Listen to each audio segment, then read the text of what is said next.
Parece pretencioso, mas cuando lo fui leyendo y poniéndolo en práctica, me di cuenta de muchas cosas que tenía que mejorar y me ayudó a hacerlo. Aún me quedan muchas más. Recuerde que para toda persona su nombre es el sonido más dulce e importante en cualquier idioma. É moito o que investimos no noso candidato como para non xogar sobre seguro. Sabe vostede canto custa comprar un presidente do goberno, señor Velarde? Predadores na sombra, iso é o que o poder esconde. Conspiracións, ameazas, extorsións, a corrupción política na que participan construtores, banqueiros, directivos dos medios de comunicación, altos cargos políticos, abogados, todos cunha ambición desmedida para sacar tallada da administración pública. La casa quedó bajo el régimen de la muerte. Todo objeto de valor se había puesto a buen recaudo. Y en las paredes desnudas no quedaban sino las huellas de los cuadros descolgados.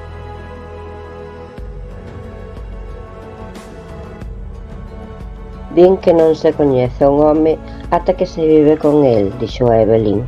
E é verdade, Sipsey adoitaba dicir que non cría niso de coñézote bacallao, que non, que había que quitarlle o disfrace. Eduardo Muriel tenía un bigote fino, como si se lo hubiera dejado crecer, cuando el actor Errol Flynn era un modelo y luego se le hubiera olvidado enmendarlo o espesarlo. Uno de esos hombres de costumbres fijas en lo relativo a su aspecto, de los que no se enteran de que pasa el tiempo y las modas cambian, ni de que va envejeciendo. Es como si eso no les incumbiera y lo descartaran, y se sintieran a salvo del transcurso. Camiño esquecido que xa non vai a ningures. Un camiño calzado de pedra, inzado de silvas ensadilladas e de ortigas arnales, que se perde na boca moura dunha congosta. Estás circulando polas miñas veas. Eu síntote discorrer pausadamente. Pouso os dedos nas arterias das tempas, do pescozo, do pulso, para apalparte.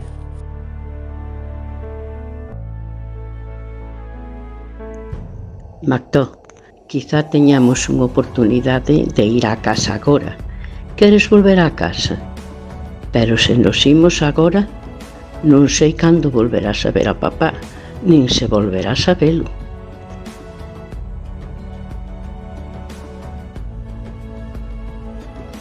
Cuando me siento en el retrete, lo hago al revés, de cara a la cisterna, porque así puedo usar la tapa de cerámica como mesa de lectura.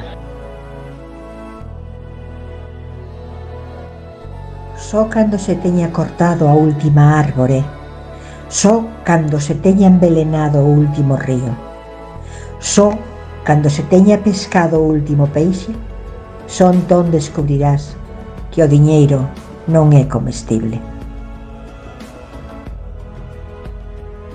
Os nosos avós e bisaboas, nun país afundido na posguerra, queríannos máis intelixentes, máis saladas, máis lectoras, máis viaxeiras, máis libres ca eles. Os libros son albergues da memoria, espellos onde mirarnos para poder parecernos máis ao que desexamos ser. Poniente. El sol ya con cara de luna se mira en espejos de sal y desde su lecho encendido vigila cómo el cielo y el mar se abrazan sin rozarse. Vértice. Aún nos une lo que fuimos frente al desconcierto que cruzamos y a lo improbable que seremos. Nuestro mundo es solo un envoltorio, una cáscara delgada y fina que esconde un enorme útero de piedra donde se guarda el secreto de lo que somos. El interior de la Tierra es húmedo, caliente e incógnito, como otro planeta en el que retorcidas venas huecas y pétreas perfilan caminos hacia el misterio, el origen y la verdad. Trátase dun emotivo relato que mostra a convivencia dun fillo adoptado, unha experiencia da vida na que a adopción dun neno de 10 anos, indómito, entrañable, a pesar de todas as dificultades. Se nos cruzamos pola vida, non me preguntes onde vou. Mira os meus ollos e adiviña o que busco e o que son.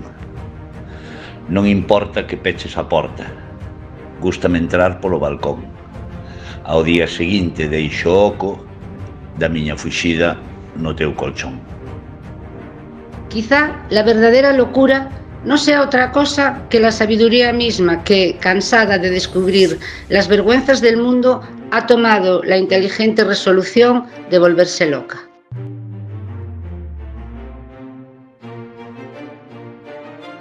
A primeira vez que notei o meu fillo movéndose no meu seo, entroume un ataque de pánico. Senteime de golpe nunha cadeira e exhalei aire con forza. Volverán las oscuras golondrinas en tu balcón sus nidos a colgar, y otra vez con el ala en sus cristales jugando llamarán. Pero aquellas que el vuelo refrenaban, tu hermosura y mi dicha al contemplar, aquellas que aprendieron nuestros nombres, esas no volverán. Mellor que ser o primeiro rico nunha terra de probes é ser o único probe nunha terra de ricos. O sapo tiña unha sede de amor no seu corazón de anxo e unha festa señardosa no seu frautín encantado. Ai, o namoro que soña o sapo.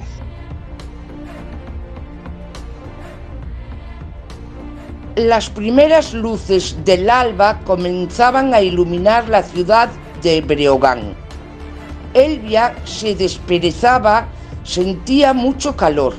Las pieles que la habían cubierto hasta entonces la habían hecho sudar y el bochorno que provenía del hogar tampoco ayudaba, pero se cuidó de no destaparse. La señora Mitchell tiene la elegancia del erizo.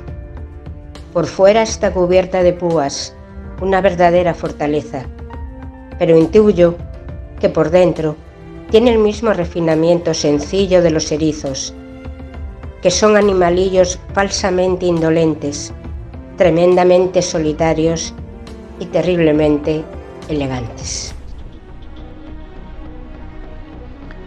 Camiñaba impaciente dun extremo a outro da plataforma, incesantemente, como infectado polo baile de San Vito. O aviso retumbou como un canonazo. Tren expreso procedente efectuará a súa entrada. Aínda queda tempo, mentinme. Tren expreso destino efectuará a súa saída.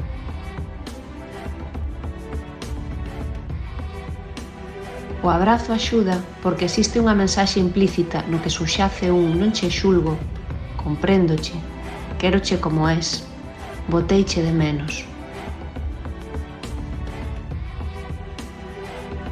Y vos decís que esto se consigue despojándose de los prejuicios.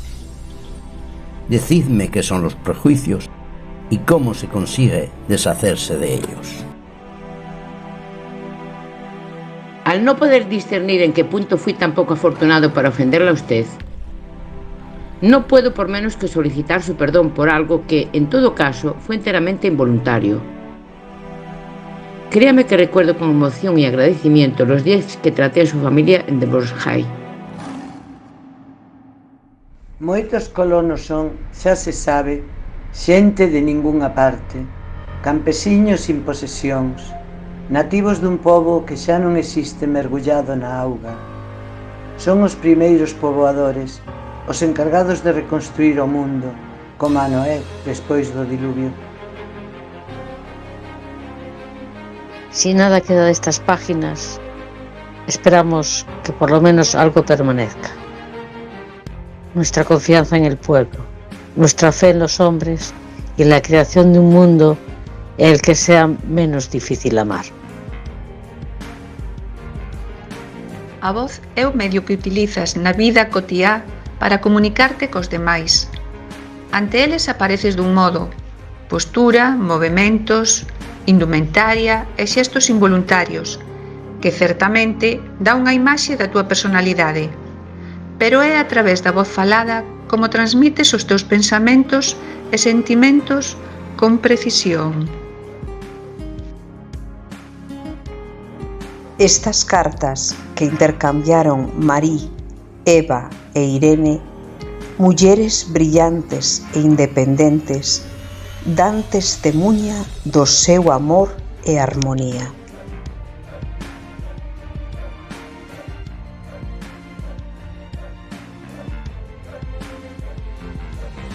Ben vía Galván que todos sentían amor entre sí aquela noite, e que os corazóns estaban contidos nas palabras e as almas prestas a ser docemente gobernadas por un príncipe xusto.